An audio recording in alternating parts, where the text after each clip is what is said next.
Well, hello, everyone. Thank you so much for joining us for a discussion today we'll be discussing the film My Missing Screw, which we're so excited is screening at the Miami Jewish Film Festival. Today we have with us Nitsan Tal, the filmmaker of My Missing Screw, along with William McKeever, the president of the Florida Clubhouse Coalition, as well as he's also with the Academy at Glengarry and the Academy at Bradenton. And we're also joined by Debra Webb, the CEO of the Key Clubhouse of South Florida and the former president of the Florida Clubhouse Coalition. So thank you so much, everyone, for being here. Thank you. Thank you. So, this film, My Missing Screw, it's such a wonderful film. There's so much joy and humor and beauty in the midst of talking about some really tough issues. And so, Nitsan, thank you so much for bringing this story to the world. And also, I'm excited to connect with you all today to talk about how this is resonating with folks in Florida. Nitsan, to kick things off, I wonder if you could give folks a background on how did you hear about this unusual story, and how did you know you wanted to make a film about it? So in 2015, someone put me in contact with an artist, Raphael, who was working on an art project with refugee children in Uganda. These were refugee children that were deported from Israel in 2012. And he was doing a project that was aimed at helping them to heal from trauma. And I was interested in the project. I traveled to Uganda to document it, and it became my previous documentary, 8,000 paper clips. And while working on the film and working with Raphael, I learned about his journey with a screw. And I just remember my first reaction was, oh, this is very unusual, very colorful story. I wish I was there. I mean, it happened almost 30 years ago. It started almost 30 years ago. So I wish I was there to film, but then I didn't give it any other thought. And then at some point, I realized, or Raphael mentioned, that he actually filmed the entire journey. And he sent me a photo of this huge cardboard box with VHS tapes and all kind of weird formats that, I didn't even know how I'm supposed to be able to view them. And that's when I started thinking seriously about making the film.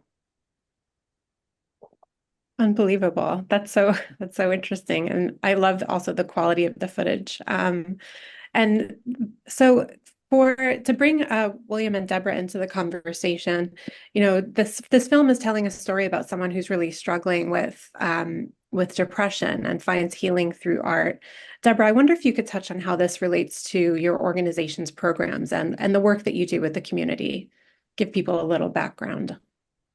Well, our program, like William's program in Sarasota, is basically geared toward people living and struggling with mental illness, depression, schizophrenia, post-traumatic stress, severe anxiety, and a severe mental illness where their life is not functional. So they are referred to a clubhouse, and we're very much an intentional community that is built around strengths and helping the people that come into the clubhouse find their goals and their dreams and kind of rebuild their life to have a normal life, which we believe is very, very possible. And but it's not a treatment facility. It's not a medical facility. It's very much a community of people that are trying to restore themselves. And so we do this through work. We call it recovery through work. And so they actually come into the clubhouse, which is typically a very welcoming environment, very dignified, very beautiful. Speaking of art, art is part of our programming in terms of the social aspect. We have many art classes, but we also primarily focus on getting people back to work and getting people back to school.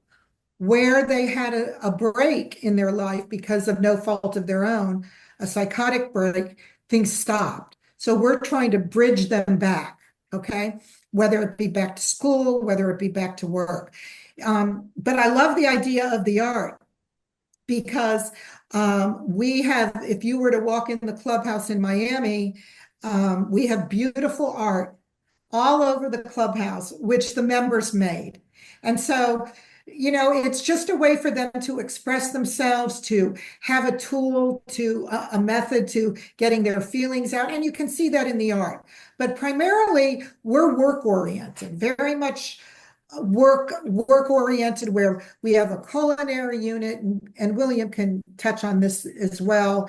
We have different units where the members actually work in the units, and they start feeling self-confidence. They start feeling like they can go back to work. They're purposeful. People are recognizing them. People are, you know, they're creating new relationships. So it's all for the end of isolation, coming back together as a community and helping each other restore their lives. I don't know if That's so, yeah, go yeah. ahead. Sorry, yes, that's so important. And, you know, in the film, we see how important it is for Raphael. He finds a sense of purpose. You know, the healing moment, I think, also comes about. He is able to access a community of people that can follow along with his, you know, creative vision, and also express some really deep, you know, trauma, and process some trauma that he's been carrying. And so, you know, the work that you're doing, it's so important, and it's good to hear also about the resources available. William, just to go to you, can you tell us a bit about the Florida Clubhouse Coalition, the mission and its reach across the state? And also, how does the film and the story connect with the work of the coalition members that they do every day? Sure, thank you, and it's a pleasure to be on this call. So the mental health clubhouse movement started, to give a little background, with Fountain House in New York City in 1948. So we all follow what we would refer to as the Fountain House model. It's now called Clubhouse, and we belong to an international organization called Clubhouse International. So in the state of Florida, there are now 20 mental health clubhouses. And we're really proud. Our mission really here in Florida for the coalition is to promote the expansion of the Florida Clubhouse movement, the quality of our programs, and the sustainability. And over the last 6 years, we've doubled actually the number of Florida Clubhouse programs. And you know, this film resonates with us on so many levels. But it's the journey of recovery. We talk about the recovery from mental illness and people recovering their skills and abilities, purpose in life, reintegrating back into society.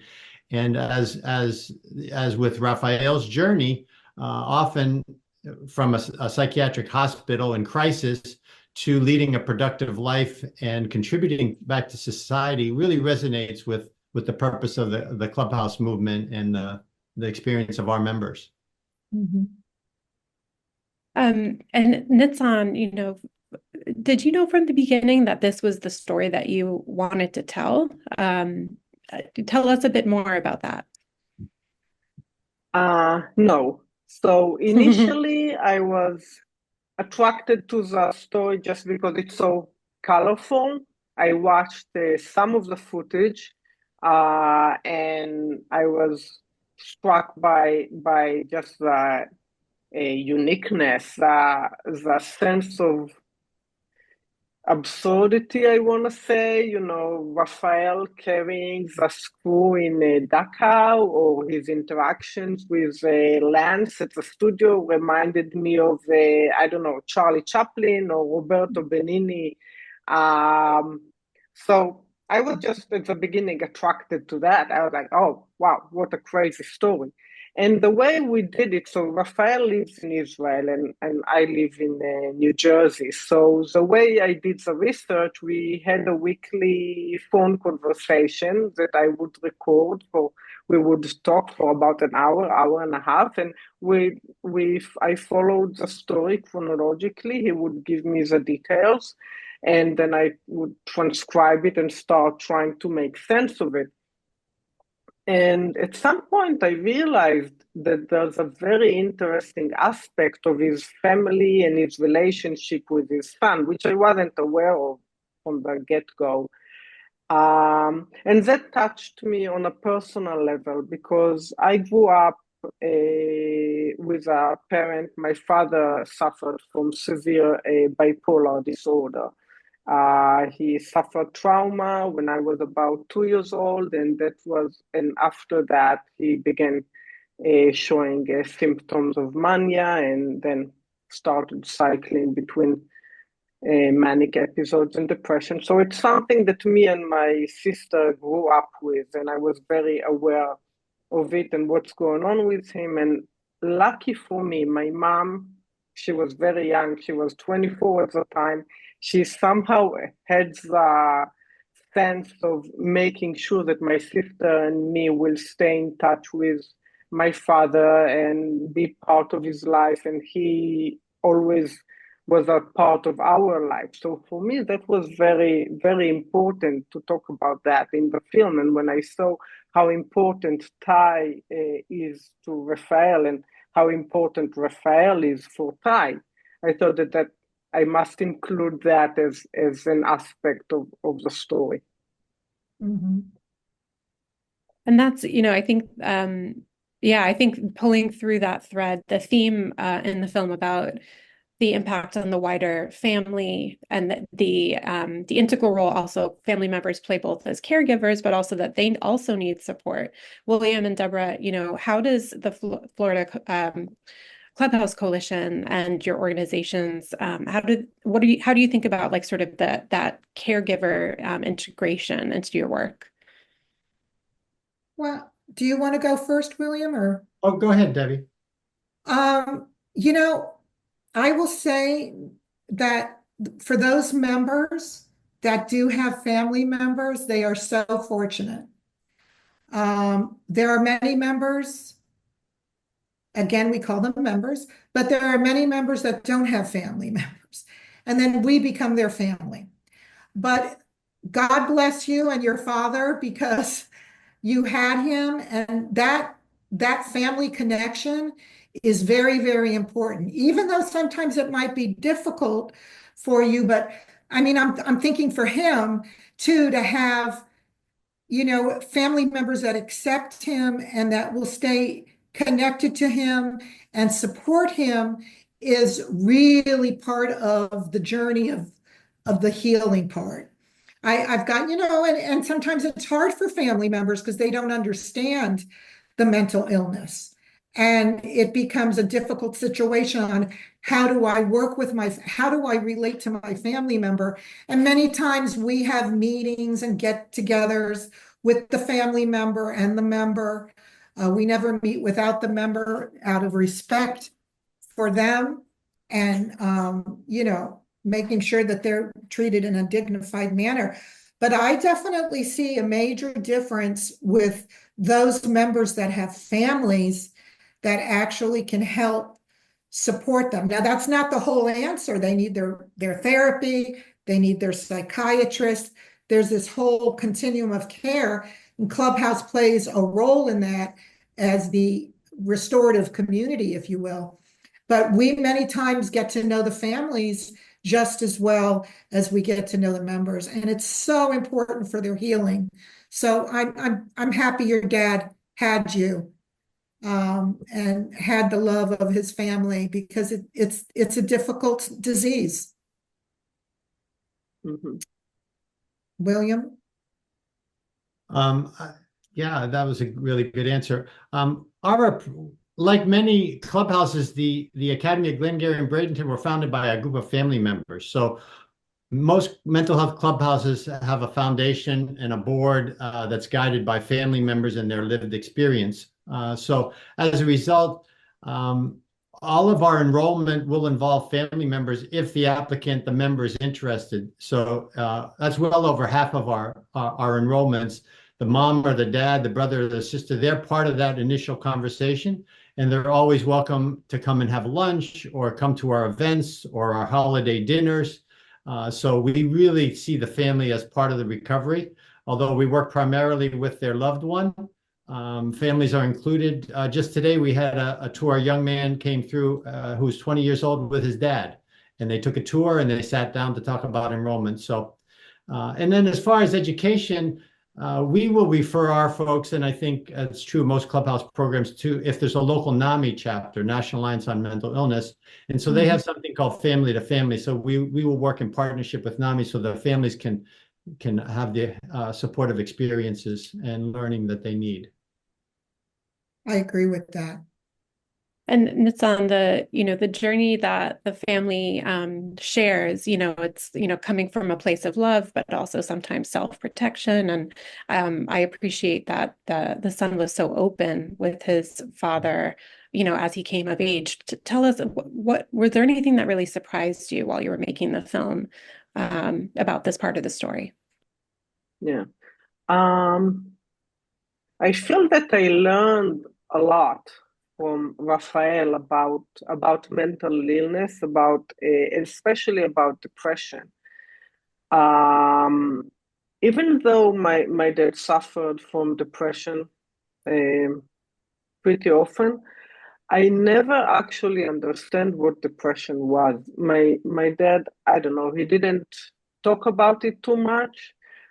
Maybe he wasn't able to really explain it. And I remember speaking to Raphael, and at some point he went into a very detailed explanation of what depression feels like, at least for him. I mean, I'm sure there are different forms of it. And I was surprised that some of the aspects, he describes it as almost like a mental paralysis. And it's not something that I've heard of before. And I remember thinking that I wish I understood that when my dad was still alive. It would have helped me to understand. I think part of the misconception about depression is linguistic. The fact that we use the word depression so casually in society, any teenager would say, "Oh, I'm so depressed. I got a B on my exam," or "My best friend is moving away." And we use the same term for depression, for clinical depression. And people don't understand that it's a totally different phenomena. I remember one specific part of the interview when Raphael said that before attempting suicide, he thought that his son would be better off with him dead, without him in the world. And I was like, I was shocked. I never thought about it that way. I was really surprised, and yeah, that's one of the things I remember specifically as being surprised about. Yeah, this is an issue that affects so many families. I'm sure people watching this today might know someone or have been impacted, even themselves.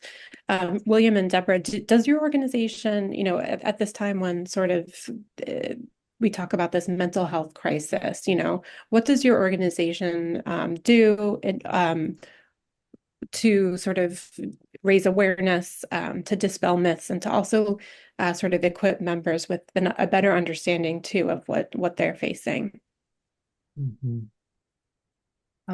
William, do you want me to go first, or do you? Sure, if you'd like, whatever you want. Okay. Well, first of all, we do something really cool. We do this throughout our whole international network. Is we help people find jobs, and through helping them find jobs, we reach out to the business community. And this is part of the Clubhouse that I absolutely love. And we call, well, I love all parts, but this is special to me. We call it transitional employment. We actually help people get back to work so they can thrive and live a long, happy life, right? A normal life where they feel purposeful, not only being part of the Clubhouse, but now going out and getting a paycheck. I always said that that's part of our strength because we're able to go into companies, healthcare organizations, hospitality organizations, and talk about mental illness and talk about helping the community and giving back as a company to the community by hiring somebody in a job that we actually would support.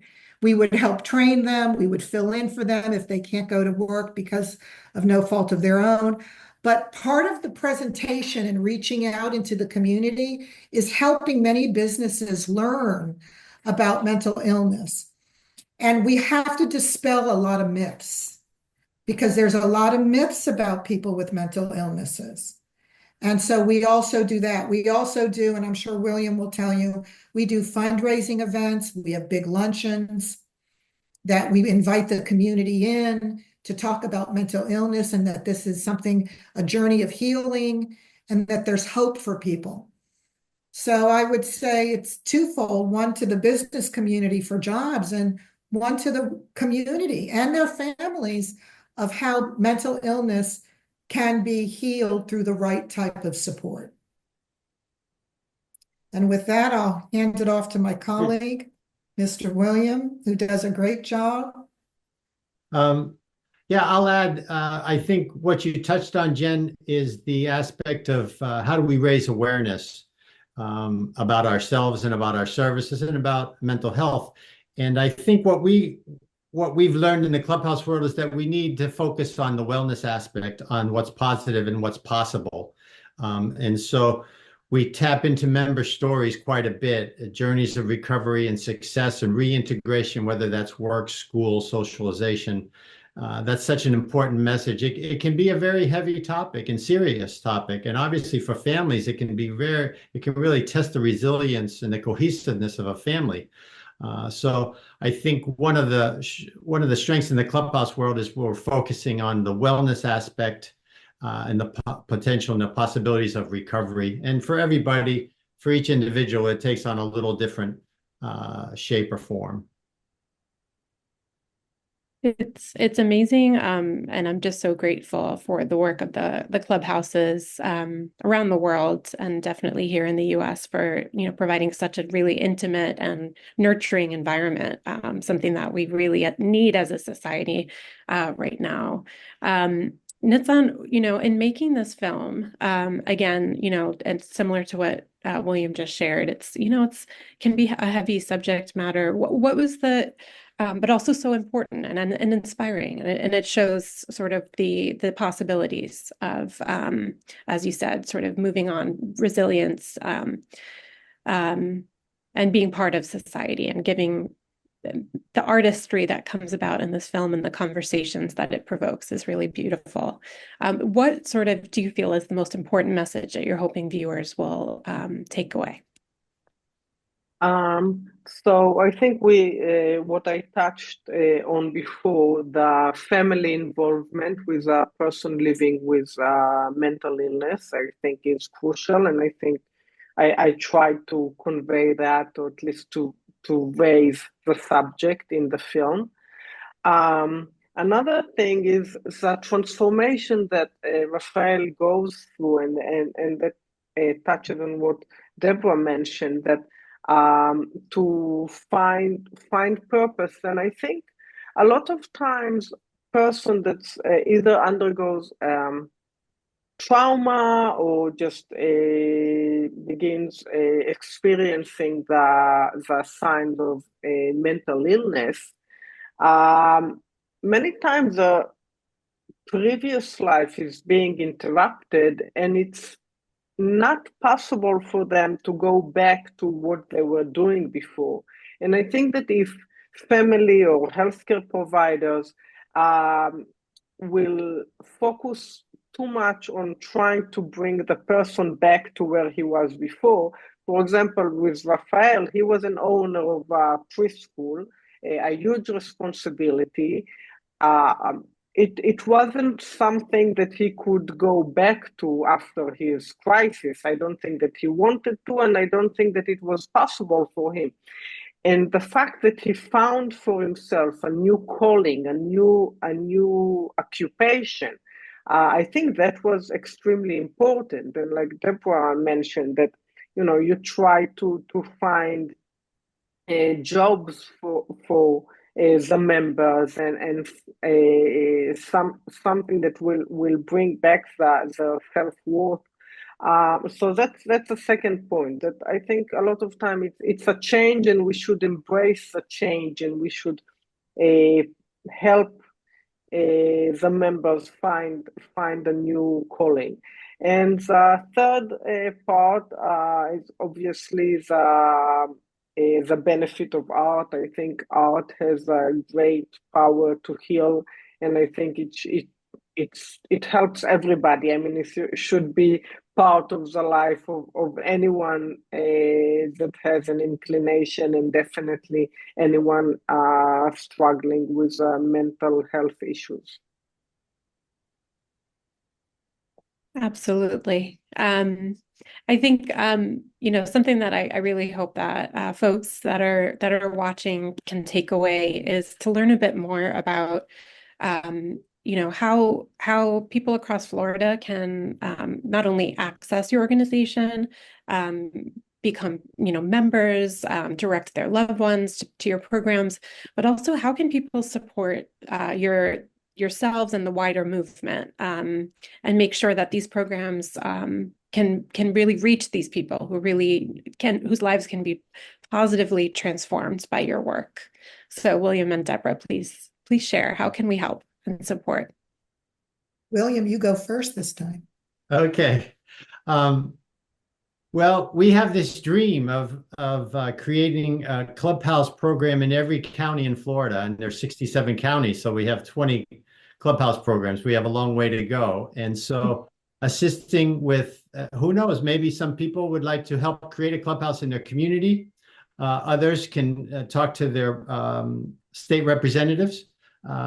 We receive about 50% of funding for Clubhouse programs comes from the state of Florida. So helping us get the word out about the need for Clubhouse programs. And the second I'll say is, you might be a business owner or know of jobs or availability of job opportunities for Clubhouse members. And we are always looking for job placement sites for our members to get them back into the workplace. And that's often begins with a part-time job, not necessarily a full-time job. We also have, if I can add to that, William, we also have a website that says Florida Clubhouse Coalition, and it has all the clubhouses throughout the state. So if somebody is interested in learning more, you can look up in the different areas, geographical areas where we're located. And I invite you to call your clubhouse in your neighborhood, in your community, take a tour, meet the members, meet the staff. And it's a good way to start to it's hard to explain the clubhouse. To me, the clubhouse is an experience. It's like trying to explain, the family. It's like, you got to experience the community. So please give us a call, and we will welcome you with open arms. Amazing. So we'll be sure when we post the video, we'll include a link to your organizations, because it would be amazing for folks to get involved. Nitsan, thank you again so much for this amazing film and story, and your commitment to also sharing this story with as many people as possible. And I do hope people will, go to the film's website. It's mymissingscrew.com, I believe, and find out about how to share this with your community. Nitsan, what else is on the horizon for you? What is your next project that you'll be working on? So right now I decided that I'm not starting a new film project because I really would like to concentrate on the distribution of this film and try to reach as many communities. It's very important to me to screen it. I mean, film festivals are great. They have those little laurels that look great on the poster. But that's not the goal. The goal is really to reach communities and families and people living with mental illness and healthcare professionals and anyone that can benefit from that film. So that's what I'm gonna concentrate on in the next probably year and a half. And beside that, I wrote a memoir about my father and his experience with bipolar disorder and my experience as his daughter. I started writing it during COVID. I got it was like the first month of COVID, and I got an email from a writing school like, oh, we're starting a memoir writing class, and I was like, interesting. I mean, there was not much to do back then other than experimenting with baking my own bagels. So I figured why not, and I joined the class and I started writing and I continued and I finished it not too long ago, and it's gonna be on Amazon in a couple of months. And Oh, yeah, so yeah, I'm gonna buy it. I want to buy it. I want to read it. Thank you. That's I'll awesome. definitely send you a link when it's Oh, done. please. Yes, yes, yes. Well, That's I want to say thank you to all of you, and Nitsan. That's an incredible project and also gift. I think we can learn so much from each other's experiences. yeah. Things that you don't expect to happen. You can feel at a loss and you can feel very isolated. So I see that the three of you all interconnected in terms of your work together. It's on telling these stories, and Deborah and William, the support that you provide. And again, also helping Clubhouse members to share their own stories and go on and find the support they need to thrive. So I want to thank all of you so much for your commitment and dedication, making the world a better place, and providing visibility for this important story to be told. Thanks Thank so you much for so spending much. time with us. Thank you. Thank you. Beautiful. Thank you Congratulations, very much. Nitsan. Congratulations. Thank Thank you you. so much.